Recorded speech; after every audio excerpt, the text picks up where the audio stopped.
पूर्णज्ञं परमार्थमार्गवरदं सर्वज्ञपीठासनं संसारार्णवरारकं यतिवरं तत्त्वार्थसिद्धिप्रदं पारिव्राज्यशिरोमणिं श्रुतपरं देवी कटाक्षान्वितं श्रीमच्छङ्करमाश्रितेस्तवरदं सर्वावतारं श्रये। श्रीमच्छङ्करमाश्रितेस्तवरदं सर्वावतारं श्रये। श्रुतिस्मृतिपुराणानाम् आलयं करुणालयं श्रुतिस्मृतिपुराणानाम् आलयं करुणालयं नमामि भगवत्पादशङ्करम् नमामि भगवत्पादशङ्करं लोकशङ्करं लोकशङ्करम्।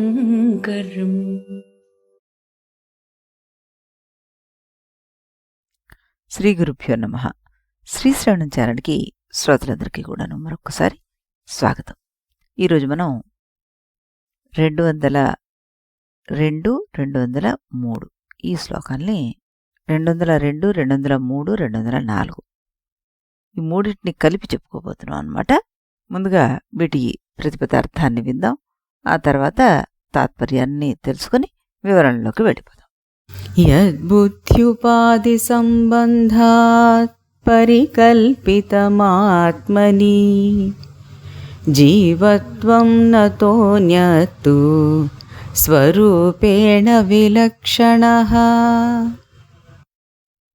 సంబంధస్వాత్మనో బుద్ధ్యా మిథ్యా జ్ఞానపురస్సరః వినివృత్తిర్భవేత్ తస్య సమ్యజ్ఞానేన నాన్యథా బ్రహ్మాత్మైకత్వవిజ్ఞానం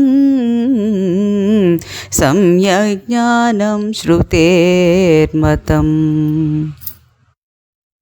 ఆత్మని పరమాత్మయందు బుద్ధి ఉపాధి సంబంధాత్ బుద్ధి అనడి ఉపాధి యొక్క సంబంధం వల్ల అనగా అజ్ఞాన కృతమగు బుద్ధి తాదాత్మ్యం వలన యత్ ఏ జీవత్వము పరికల్పితము కల్పింపబడిందో తతః దానికంటే అన్యత్ భిన్నమైన అనగా సత్యమైన స్వరూపేణ అసంసారిత్వాది రూపం చేత విలక్షణం భిన్నమైనది నతు లేదు అంటున్నారు. ఇందులో 203 శ్లోకంలో స్వాత్మనః ఆత్మకు బుద్ధితోటి సంబంధం మిథ్యాజ్ఞాన పురస్సరః మిథ్యాజ్ఞానమును బట్టి వచ్చింది, సమ్యజ్ఞానేన సమ్యజ్ఞానము చేతనే తస్య బంధము యొక్క నివృత్తి భవేత్ అవుతోంది అంటున్నారు. అన్యథా మరి ఒక విధంగా నా కాదు అంటూ చెప్పడం జరిగింది. ఆ తర్వాత మనకి 204 శ్లోకం కింద ఆయన ఒక సింగిల్ లైన్లోనే మనకి పుస్తకంలో ఇచ్చారు. దాన్ని కూడా అంటే ఒక పాదంతోనే దాన్ని ముగించారు ఆయన. దాన్ని కూడా మనం చూసేద్దాం. బ్రహ్మాత్మైకత్వ విజ్ఞానము, బ్రహ్మయు జీవాత్మయు ఒకటే అనే విజ్ఞానము సమ్యజ్ఞానముగా శృతికి మతం అంగీకార్యం అయింది అంటూ ఇందులో ఆయన చెప్పడం జరిగిందనమాట. ఇప్పుడు ఈ మూడిటికి కలిపిన తాత్పర్యాన్ని మనం చూద్దాం. బుద్ధి అనేది ఉపాధి యొక్క సంబంధం వల్లే ఆత్మయందు ఏ జీవత్వం కల్పింపబడ్డదో అది అంటే ఆ జీవత్వం స్వరూపంతో ఆత్మ కంటే భిన్నమైనది ఏమీ కాజాలదు. బుద్ధితోడి ఆత్మ యొక్క ఈ సంబంధం మిథ్యాజ్ఞానం కారణంగా కలిగిందే. సరి అయిన జ్ఞానం కలగడం వల్లనే ఈ మిథ్యాజ్ఞానం నివృత్తమవుతుంది, మరొక విధంగా కాదు. వాస్తవిక జ్ఞానం అంటే బ్రహ్మాత్మైక జ్ఞానం అని శృతి సిద్ధాంతం. కాబట్టి బ్రహ్మాత్మైక జ్ఞానం కలగడంతో జీవభావం నివృత్తవుతుంది అంటూ మనం ఇందులో చెప్పడం జరుగుతుందన్నమాట. ఇప్పుడు దీని వివరణని చూద్దాం మనం. ఇక్కడ శంకరుల వారు ఏం చెప్తున్నారు అంటే, జీవుడనే వేరే వస్తువు అసలు లేదు అంటున్నారు. బ్రహ్మమే బుద్ధి ఉపాధి వల్ల పరిమితుడిలాగా, వ్యక్తిలాగా, జీవుడిలాగా కనిపిస్తున్నాడు. ఆత్మ నిర్గుణము, నిరాకారము, శుద్ధ చైతన్యం కదా. బుద్ధి మాత్రం ఆలోచిస్తుంది, నిర్ణయిస్తుంది, పరిమితి కలిగి ఉంటుంది. ఈ బుద్ధిలో చైతన్య ప్రతిబింబం ఏర్పడినప్పుడు నేను వ్యక్తిని అనే భావం వస్తుందన్నమాట. దీన్నే జీవత్వం అంటున్నారు. గొప్ప ఉదాహరణ ఏంటి అంటే, మనకి సూర్యుడు నీటి పాత్ర. ఒకే సూర్యుడు 100 నీటి పాత్రల్లో 100 ప్రతిబింబాలుగా కనిపిస్తాడు. అప్పుడు ప్రతిబింబ సూర్యులు చిన్నవిగా కనిపిస్తారు, కంపిస్తున్నట్లుగా కూడాను కనిపిస్తారు. కానీ అసలు సూర్యుడు మారుతున్నాడా? మారట్లేదు. చిన్నవాడా? కాదు. కనిపించడం లేదా? కనిపిస్తున్నాడు. అలాగే బ్రహ్మ ఒక్కటే బుద్ధుల వల్ల అనేక జీవులుగా కనిపిస్తోందనమాట. పరికల్పితం అన్న పదం ఇక్కడ చాలా ముఖ్యం. ఇది నిజంగా ఉత్పన్నమైనది కాదనమాట. కేవలం ఊహించబడింది, ఆపాదించబడింది, భ్రమ వల్ల కనిపిస్తున్నది. ఉదాహరణగా మనం తాడుపై పాము, ముత్యంపై వెండి, ఆకాశంలో నీలిరంగు, ఇవన్నీ కూడాను పరికల్పితాల కిందే మనం చెప్పుకుంటున్నాం. అలాగే జీవత్వం కూడా పరికల్పితమే అంటున్నారు. స్వరూపేణ విలక్షణం కాదు ఇది. ఇది లోతైన భాగం ఇందులో. ఎలాగా? జీవుడు బ్రహ్మానికి వేరే వస్తువు కాదు, బ్రహ్మ నుండి విడిపోయిన భాగం కూడా కాదు. అంటే జీవుడు ఈక్వల్ టు బ్రహ్మే, కానీ ఉపాధి వల్ల పరిమితుడిలాగా కనిపిస్తున్నాడు మనకి. మమైవాంస జీవలోకే జీవభూత సనాతన అంటారు భగవద్గీతలో 15వ అధ్యాయంలో శ్రీకృష్ణ పరమాత్మ. జీవుడు నా స్వరూపమేనయ్యా అని అర్జునుడికి చెప్తారనమాట. అహంకార విమూఢాత్మ కర్తాహమితి మన్యతే అంటారు ఆయన. అంటే అహంకారంతో ఉన్న జీవుడు మాత్రం నేను భగవంతుణ్ణి అని ఆయన ఏ విధంగా అయితే చెప్తున్నారో, జీవుడు నా స్వరూపమే అన్న దానికి వ్యతిరేకంగా నేనే కర్తను అని భావిస్తూ ఉంటాడనమాట. జ్ఞాని మాత్రం బ్రహ్మభూత అనుకుంటాడు. జ్ఞాని తన అసలు బ్రహ్మస్వరూపాన్ని తెలుసుకుంటాడు. అందుకే చాందోగ్యం మనకి తత్వమసి అని, బృహదారణ్యం అహం బ్రహ్మాస్మి అని, మాండూక్యం అయమాత్మ బ్రహ్మ అంటూ చక్కగా వివరించి చెప్తుందనమాట. ఇక్కడ శంకరాచార్యులు వారు చెప్పేది కూడా జీవుడనే రెండో వస్తువు అసలు లేనేలేదు. ద్వైత దృష్టిలో చూస్తే జీవుడు ఈశ్వరుడు రెండు వేరువేరు. కానీ అద్వైతంలో ఉపాధి దృష్టిలో భేదం, స్వరూప దృష్టిలో ఏకత్వం అంటున్నారు ఆ మహానుభావుడు. నేను పరిమితుణ్ణి అనే భావం మనకు కలిగి ఉన్నప్పుడు నేను బలహీనుణ్ణని, నేను అసంపూర్ణుణ్ణని, నేను చిన్నవాడినని అనిపిస్తుంది. ఈ శ్లోకం చెప్తుంది అసలు నీ స్వరూపం అపరిమితమైన చైతన్యం అంటుంది. అంటే జీవుడు ఈక్వల్ టు పరమాత్మ అని చెప్పేస్తోంది.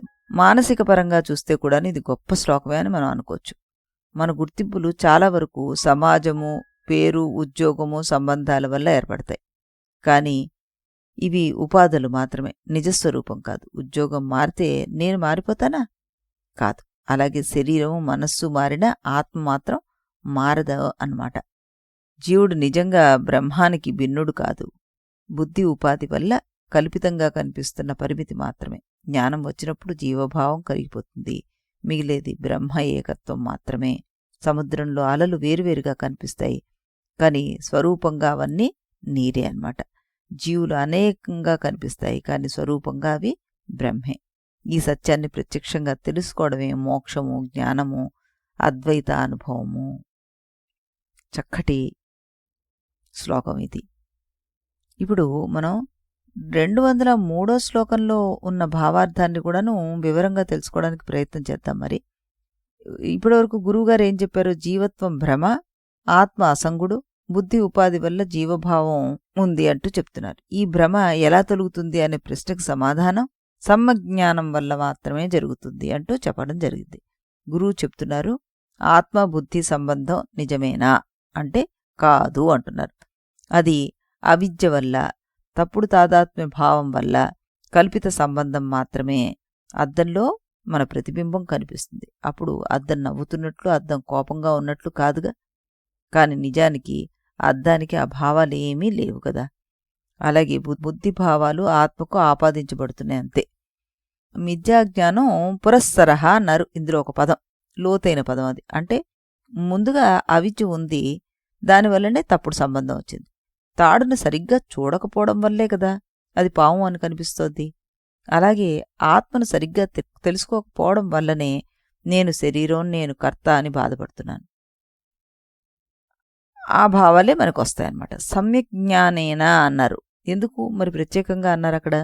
ఇక్కడ జ్ఞానం మాత్రమే కాదు, అది కూడా సమ్యక్ జ్ఞానం కావాలి అంటున్నారు. అంటే ప్రత్యక్షమైన, సందేహరహితమైన, స్వానుభూతితో కూడినటువంటి శాస్త్రసమ్మతమైన జ్ఞానం మనకుంటేనే దాన్ని సమ్యక్ జ్ఞానం అంటాం అన్నమాట. ఎందుకు నా అన్యథ అన్నారు? ఇది అత్యంత ముఖ్యమైన విషయం. ఇక్కడ గురువుగారు స్పష్టంగా చెప్తున్నారు, మోక్షం జ్ఞానం వల్ల మాత్రమే. ఇంకేదైనా అంటే నా అన్యథ అంటే ఇంకేదైనా అంటే ఏమిటి అక్కడ అర్థం? కర్మ గాని, యజ్ఞం గాని, దానం గాని, ఉపవాసం గాని, తీర్థయాత్ర గాని మనస్సును శుద్ధి చేస్తాయి గాని అవిద్యను నశింప చెయ్యలేవు అంటూ ఇక్కడ చెప్పడం జరుగుతోందన్నమాట. ఇదే గొప్ప ఉదాహరణ. మనకి చీకటిని కర్రతో కొట్టినా, నీటితో కడిగినా, గాలి ఊదినా పోదది. ఏది అవసరం? దానికి వెలుగే అవసరం. అలాగే అవిద్యను కర్మలు తొలగించలేవు, జ్ఞానం మాత్రమే తొలగిస్తుంది అంటూ మనం అర్థం చేసుకోవాలి. ఇక్కడ జ్ఞానం అజ్ఞానాన్ని నశింపజేస్తుంది అని అన్నాం కదా. శ్రద్ధావాన్ లభతే జ్ఞానం అన్నారు. మరి భగవద్గీతలో కృష్ణ పరమాత్మ దాన్ని ఆధారంగా తీసుకునే మనం శాంతిని పొందుతాం. జ్ఞానం వల్ల మోహనాశనం జరుగుతుందని ఆయన 4వ అధ్యాయంలో చెప్పారు. నా పునర్మోహమేవ యాస్యతి అంటారు. ఈ జ్ఞానం వచ్చిన తర్వాత ఇంక మోహమే ఉండదు అంటారు. జ్ఞానాగ్ని సర్వకర్మాణి భస్మసాత్కురుతే అంటూ జ్ఞానాగ్ని సమస్త అజ్ఞానాన్ని దహిస్తుంది అన్నారని మనం ఎన్నోసార్లు 4వ అధ్యాయంలో 37వ శ్లోకాన్ని వివరించుకుంటూ చెప్పుకోవడం జరిగిందనమాట. వీటన్నిటిని బట్టి ఏమిటి? జ్ఞానం అన్నది అజ్ఞానాన్ని తొలగిస్తుందే తప్పితే మిగతా ఏ కర్మకాండలు కూడాను తొలగించలేవు, అవి శాంతినిస్తాయి మాత్రమే అంటూ చెప్పడం జరుగుతుంది. ఉపనిషత్తులో పరీక్షలోకాన్ కర్మచితాన్ అంటూ కర్మల ద్వారా పరమసత్యము లభించదు అని చెప్తున్నారు. నా అయమాత్మ ప్రవచనేన లభ్య అంటారు. ఆత్మ కేవలం బాహ్యక్రియల వల్ల లభించదు అని కఠోపనిషత్తు ఖచ్చితంగా చెప్తుంది మనకి. బృహదారణ్యకోపనిషత్తు ఆత్మను తెలుసుకోవడం ద్వారానే విముక్తి కలుగుతుంది తప్పితే మరే విధంగానూ కలగదు అంటూ అది స్పష్టం చేస్తోందన్నమాట. మనం చాలామంది బయట పరిస్థితులు మారితే శాంతి వస్తుందని, ఎక్కువ డబ్బు ఉంటే ఆనందం వస్తుందని, గుర్తింపు వస్తే సంపూర్ణత వస్తుందని అనుకుంటుంటాం. శ్లోకం చెప్తోంది, బంధం బయట కాదయ్యా, అవిద్యలో ఉంది. బయట పరిస్థితులు మారినా అంతర్ముఖ అజ్ఞానం ఉంటే బాధ కొనసాగుతూనే ఉంటుంది. మానసిక స్థాయిలో అర్థం చేసుకోవడానికి మనం ప్రయత్నిస్తే మన బాధల్లో చాలా వరకు తప్పు గుర్తింపు, తప్పుడు నమ్మకాలు, అవగాహన లోపం వల్లే ఉంటాయి. ఉదాహరణకి నేను విలువలేని వాణ్ణి అనే భావన అది నిజమేం కాదు. సరియైన అవగాహన వచ్చినప్పుడు ఆ భావం కరిగిపోతుంది. ఇది కూడా ఒక స్థాయిలో సమ్యజ్ఞానమే. శాస్త్రాన్ని మనం గురువుతోటి వినడం నేర్చుకోవాలి. సందేహాల నివృత్తి మరణం చేయడం ద్వారా తీరుతుంది మనకి. ఈ సత్యం నిధిధ్యాసతోటి మనకి స్థిరపడుతుంది. చిన్న ధ్యాన సాధన ద్వారా జ్ఞానానికి మార్గాన్ని మనం అన్వేషించవచ్చు. లోతైన సారాంశం మనకి ఇక్కడ ఏమిటొస్తుంది అంటే, ఆత్మకు బుద్ధితో కనిపిస్తున్న సంబంధం నిజం కాదు, అది అవిద్య వల్ల ఏర్పడింది, జ్ఞానం వల్ల తొలగిపోతుంది. జ్ఞానం తప్ప మరి ఏదీ కూడాను మోక్షాన్ని ఇవ్వలేదు. కొత్త సూర్యుడు పుట్టడు, ఉన్న సూర్యుడు మాత్రమే ప్రత్యక్షమవుతాడు మనకి మేఘాలు తొలగిపోతే. సూర్యుడు మేఘాలతో కప్పబడినట్లుగా కనిపిస్తున్నాడు. మేఘాలు తొలగితే కొత్త సూర్యుడేమీ అక్కడ ఉండడు, ఉన్న సూర్యుడు మాత్రం ప్రత్యక్షమవుతాడనమాట. అలాగే మోక్షం కొత్తగా సంపాదించేదేం కాదు, అవిద్య తొలగిపోయినప్పుడు వెలిగే స్వరూప ప్రకాశమే అది. అదే రకంగా మనకి చివరి శ్లోకమైన 1 పాదంతో చెప్పబడినటువంటి శ్లోకంలో కూడాను జీవాత్మ మరియు పరబ్రహ్మం ఒకటే అనే ప్రత్యక్ష అవగాహనే సమ్యజ్ఞానం అని శృతులు ప్రకటిస్తున్నాయంటూ చెప్తుందనమాట. జీవత్వం అన్నది భ్రమ, బంధం అవిద్య వల్ల, జ్ఞానం వల్ల అవిద్య నశిస్తుంది. ఇప్పుడు ఈ జ్ఞానం అసలు ఏమిటి అనే ప్రశ్నకు సమాధానం బ్రహ్మ ఆత్మ ఏకత్వ విజ్ఞానము అని చెప్పుకోవచ్చు మనం. బ్రహ్మ అంటే సత్, అంటే నిత్య సత్. చిత్ అంటే శుద్ధ చైతన్యం. ఆనందము. ఈ 3 కలిపితే సచ్చిత్ ఆనందము, సచ్చిత్ ఆనందము అనమాట. అనే పరమసత్యమే బ్రహ్మ. అది నిరాకారము, నిర్గుణము, సర్వవ్యాపి.